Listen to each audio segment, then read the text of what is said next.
माझं नाव चिन्मय जगदीश काळे, मी इयत्ता 6वी अ मध्ये शिकतो.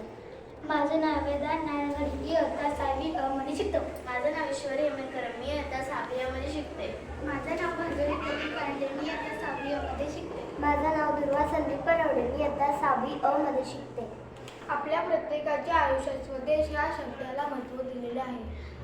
भारत हा आपला स्वदेशी देश आहे. हा देश प्राचीन परंपरा, संस्कृती, ज्ञान, विज्ञान यांचा वारसा घेऊन या जगात ओळखला जातो. हे झाले स्वदेश.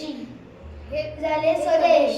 आता स्वदेशी म्हणजे काय? आपण आपल्या देशात जे आहे त्याचा वापर करणे म्हणजे स्वदेशी आहे. हो, आपला देश सगळ्या क्षेत्रात पुढे आहे. आताच तर दिवाळी झाली. आपण दिवे कसे लावले, किती लावले? मातीच्या वस्तू तर कुंभार घडवतो, तेच खरेदी करून आपण दिवाळी साजरी का करत नाही? थंड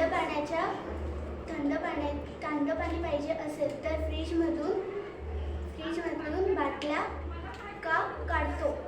मातीचा माठ का वापरू शकत नाही? सेलवाल्या बावल्या गाड्या वापरते.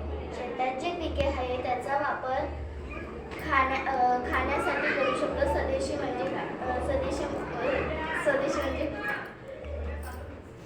ह्यात आपले नुकसान आहे, कारण की स्वतः जे पिकवतो तेच आपण आपल्या देशात विकले पाहिजे, कारण की आपल्या देशातील लोकांना व्यवसायात मदत होते.